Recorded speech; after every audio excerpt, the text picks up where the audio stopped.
Salut les gars! Aujourd'hui, je suis super motivée, en pleine forme. J'ai envie de créer, de faire plein de choses. Et j'avais envie de parler avec vous d'un sujet qui me trotte dans la tête depuis quelques jours. Je voulais vous parler, et ça me permettra moi aussi d'y voir plus clair dans mes idées, sur la place qu'a la créativité dans ma vie. Je m'explique. Ces derniers mois, je suis tombée très bas. Je trouvais plus goût à rien, je trouvais plus sens à ma vie. J'étais clairement perdue. Et en fait, je me suis rendu compte ces derniers jours que en fait, j'étais perdue et j'avais plus de motivation pour rien parce que tout simplement, je créais plus rien. Dans ma vie, j'ai toujours, tout le temps, eu besoin de faire des activités manuelles, que ce soit de la photo, du dessin, de la peinture, de la cuisine, peu importe. Mais j'ai toujours eu besoin de faire quelque chose que je crée avec des idées que j'ai réfléchies, que j'ai imaginées, me creuser la tête à me balader et essayer d'être curieuse du moindre détail pour trouver des idées. Et en fait, ces derniers mois, vu que je travaillais... alors, je faisais beaucoup de cuisine, parce que pour ceux qui ne le savent du coup pas, je sais plus si je l'ai dit dans la première vidéo, mais pour ceux qui ne le savent pas du coup, j'ai travaillé pendant 6 mois en restauration en tant que pâtissière, puisque je suis pâtissière de formation. Mais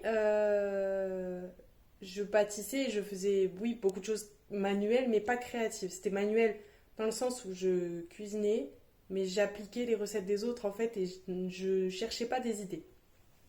Voilà, j'espère que vous comprendrez.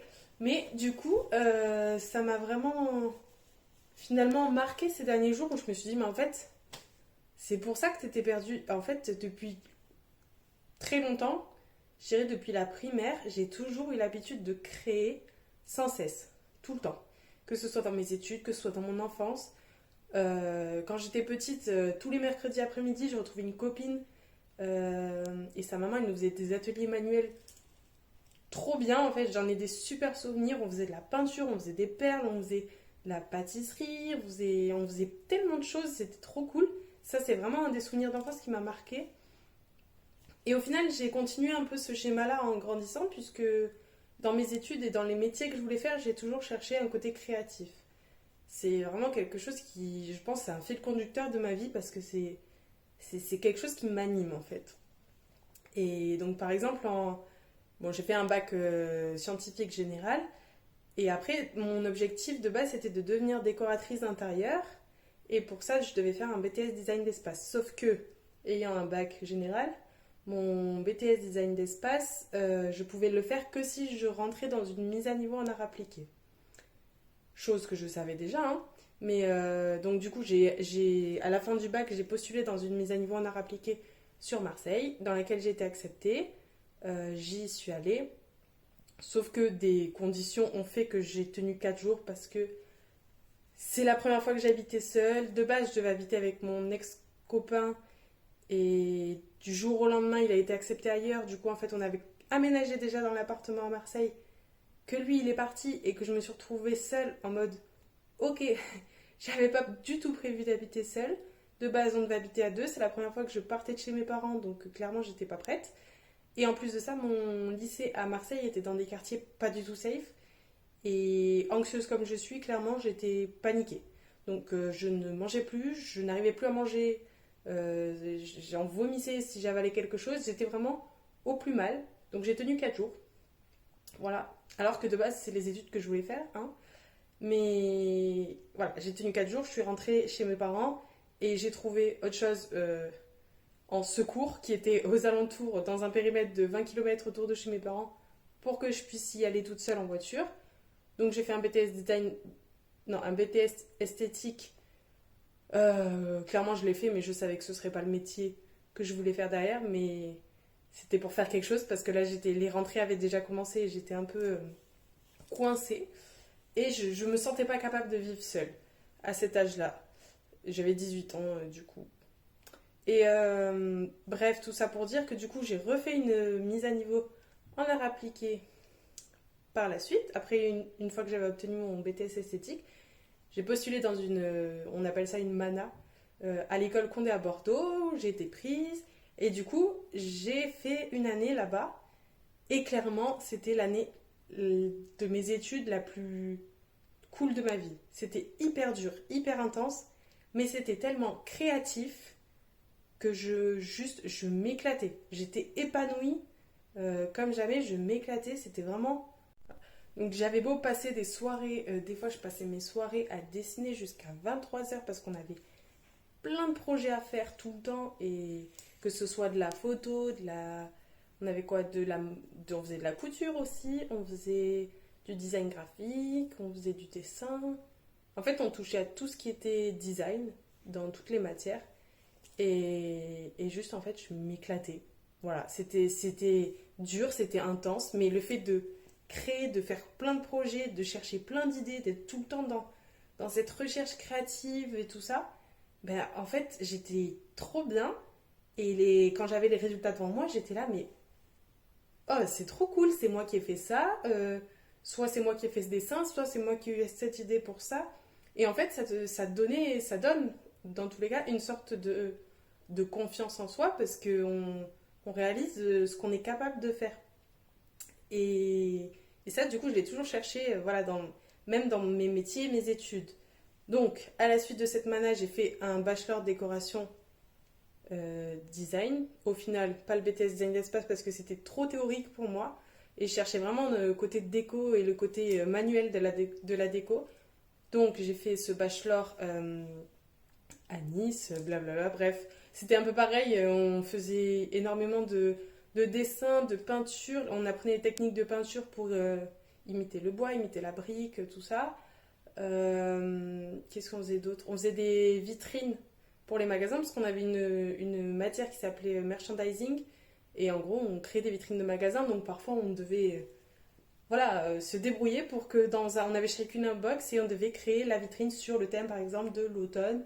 On allait du coup chercher tout ce qu'il fallait pour nos idées, tout ça. Forcément, avec un petit budget d'étudiante limité, eh ben, on trouvait toujours des solutions pour imiter telle ou telle matière. Et en fait, c'était trop cool. Ce processus de création où on est toujours dans la recherche d'idées et tout ça, mais en fait, ça alimente le cerveau et ça nourrit le cerveau avec l'imaginaire et ça te...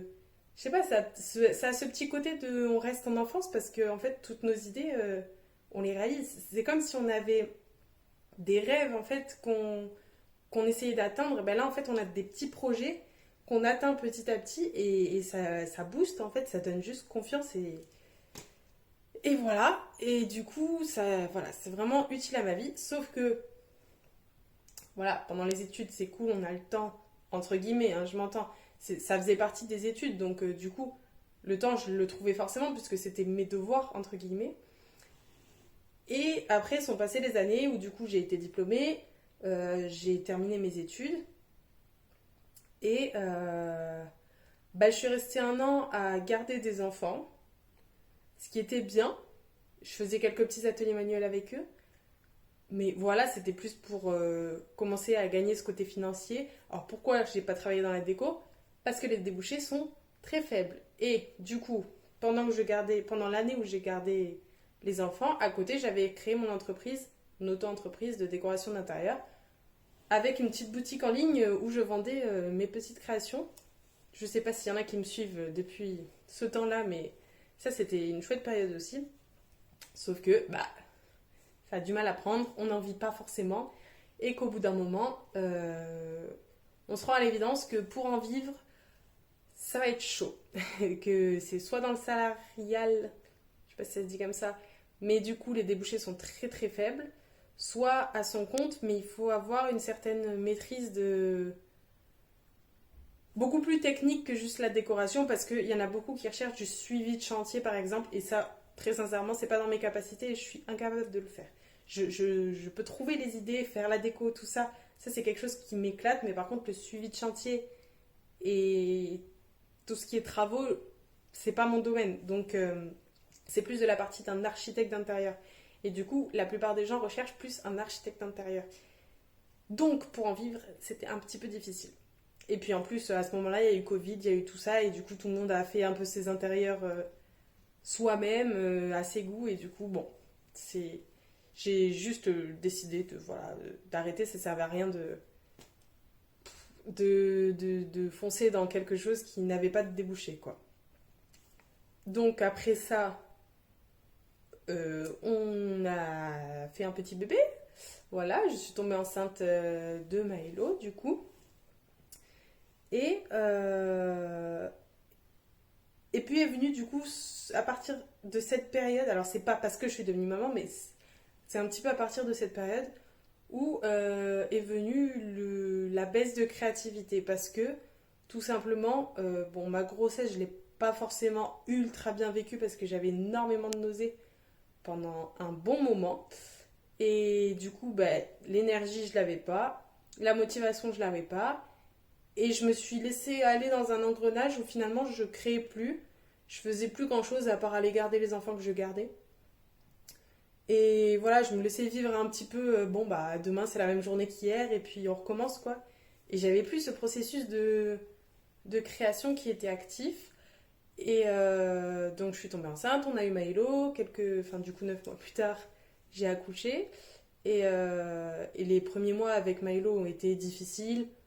On passera les détails, mais accueillir un nouveau-né, c'est jamais reposant dans tous les cas.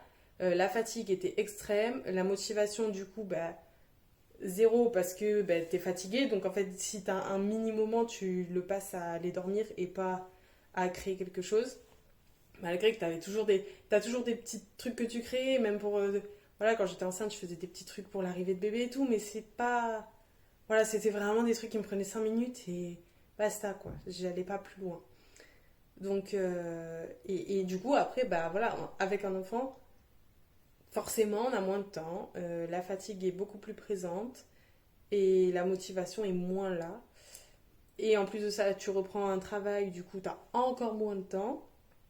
Bref, au final, j'ai totalement perdu cette création qui m'animait finalement quand j'étais plus jeune. C'était il y a que 2 3 ans, mais on va dire ça comme ça.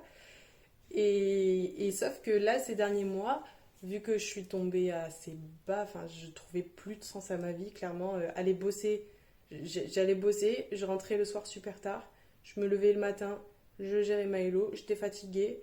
Il fallait que je retienne pour l'après-midi, rebosser jusqu'au soir tard et ainsi de suite. Donc clairement, voilà, j'étais vide de motivation, d'imagination, j'arrivais plus à rien. Et, euh, et puis finalement, bah, maintenant que c'est fini, je me rends compte qu'en fait, la créativité, c'est juste ce qui me tient dans ma vie. C'est mon fil conducteur. En fait, si je ne crée pas, si je ne suis pas à la recherche d'idées, en train de faire plein de choses ou quoi, je trouve pas de sens à ma vie, je suis perdue. C'est pour ça que j'ai toujours fait des métiers créatifs, que ce soit, j'ai toujours voulu, du coup, la décoration d'intérieur que je voulais faire de base, ou même la pâtisserie que je fais maintenant. Parce que oui, entre deux, j'ai fait un CAP pâtissier à la maison que j'ai oublié de dire. Je sais pas si vous allez tout comprendre, mais c'est pas grave. Mais du coup, là, à l'heure actuelle, je suis pâtissière diplômée. Et c'est pareil, c'est un métier que j'ai voulu faire parce que c'est créatif. Et pour le coup, il y a des débouchés. C'est de base pour ça que j'ai voulu le faire, parce qu'en tant que maman, il faut peut-être gagner sa vie à un moment donné stablement. Donc, j'ai voulu un métier où il y a des débouchés, mais où je peux quand même exprimer ma créativité. Donc, quand je bosse pour quelqu'un, malheureusement, je peux pas forcément l'exprimer parce que c'est pas mes recettes, mais c'est aussi ce que j'ai recherché dans ce métier. Et peut-être qu'un jour, j'arriverai à mettre en œuvre ma créativité dans ce métier-là. Si un jour j'arrive à travailler pour moi, à mon compte, qui sait, on ne sait pas de quoi l'avenir est fait. Mais dans tous les cas, ça m'a juste fait me rendre compte, voilà, cette expérience de travail en restauration où j'avais plus le temps de rien, que la créativité, en fait, c'est juste essentiel. Et c'est pour ça que là, pendant les 2 prochains mois, parce que du coup, par rapport à mon expérience que j'ai fait, j'ai décidé de souffler pendant le mois de novembre et décembre pour juste relâcher tout, faire des choses que j'aime et retrouver un petit peu ce goût en la vie, en la créativité, en faisant plein de choses, en essayant plein de choses, en faisant des vidéos YouTube comme là, en faisant des photos pour mon compte Instagram. Ça, c'est des choses. En fait, les réseaux sociaux, ça m'a permis de toujours rester créative dans un sens. Et c'est pour ça que je m'y attache énormément et que finalement, ça fait des années et des années que je m'y attache, même si Clairement, je fais pas non plus les trucs les plus ouf du monde ou quoi. Et loin de là, mais par contre, ça me permet des fois de regarder mes photos d'avant et de me dire, putain, j'avais des bonnes idées quand même, ou c'était cool. Enfin, cette période, je faisais ça dans mon petit studio à Bordeaux. Je mettais les trucs comme ci, comme ça pour prendre en photo. Enfin, ça remémore des souvenirs et c'est chouette en fait. Et du coup, les réseaux sociaux, ça m'aide beaucoup pour ça aussi. D'où, du coup, ma chaîne YouTube, mon compte Insta, tout ça, tout ça. Bref, je ne vais pas me répéter, mais voilà, j'avais juste envie de partager avec vous mon ressenti sur la créativité dans ma vie. Dites-moi si vous, c'est pareil. Est-ce que voilà, vous êtes quelqu'un de très manuel, très créatif? Est-ce que voilà, ça vous fait du bien de faire des projets? Moi, je trouve que ça vide la tête, que ce soit aller faire des photos en extérieur, que ce soit faire un dessin, que ce soit tourner une vidéo YouTube, même ne serait-ce que de vous parler, ça me vide la tête. C'est pour ça que je le fais d'ailleurs, c'est pour ça que j'ai créé cette chaîne YouTube. C'est parce que j'ai pas un entourage énorme et il y a très peu de personnes à qui je me confie dans ma vie et avec qui j'ai des vrais échanges. Et au final, c'est un peu ce qui me fait du bien ici et ce que je cherche, c'est à la fois la créativité et à la fois le fait en fait, de vider mon sac et vider mes ressentis et parler avec vous. Et en faisant ça, je suis sûre que j'attirerai à moi des personnes qui sont comme moi, qui pensent la même chose, qui sont tout aussi créatives ou pas d'ailleurs, mais juste avoir un échange, je trouve ça hyper intéressant. Et vous voyez, par exemple, là, ces derniers mois, le fait d'avoir été mal, ça m'a fait avoir une réflexion qui mûrit énormément. Et j'ai l'impression qu'en ce moment, je suis en train de passer du bébé adulte à l'adulte niveau pensée, niveau, comment on dit, réflexion. J'ai l'impression qu'avant, je pouvais voilà, être fermée, enfin, pas forcément voir les choses. Et là, à l'heure d'aujourd'hui, il y a des choses qui sont évidentes. Là, par exemple, la créativité, pour moi, c'est depuis quelques semaines, c'est devenu une évidence que c'est un point clé dans ma vie. Et ça, clairement, je l'avais même pas remarqué jusque-là. Je l'avais fait sans m'en rendre compte, mais je l'avais pas vraiment remarqué. Bref, je pense que la vidéo va être déjà assez longue comme ça. Je vais vous laisser. J'étais très motivée à tourner aujourd'hui. Je vous ai monté le petit vlog ce matin que je mets en ligne ce soir à l'instant où je tourne la vidéo. Et là, je vous fais une vidéo. J'ai une dose de motivation énorme et j'en profite parce que c'est pas tous les jours. Et qu'en plus, aujourd'hui, Maëlo est chez nous. Donc, je peux faire des choses pour moi et me faire plaisir. Je vous fais plein de gros bisous. N'hésitez pas à me dire en commentaire si vous voulez d'autres sujets de vidéos, si vous voulez que j'aborde d'autres sujets, si vous voulez voir peut-être des recettes, enfin peu importe. En fait, dites-moi ce que vous voudriez voir en vidéo. Et puis, surtout, dites-moi si vous aussi la créativité c'est quelque chose qui fait partie de votre vie. Je serais curieuse de savoir s'il y a que moi ou pas. Mais je pense pas. Je pense qu'on est pas mal à être comme ça, donc n'hésitez pas à me dire. Sur ce, je vous fais de gros bisous. Je vous dis à la prochaine fois. Ciao, ciao!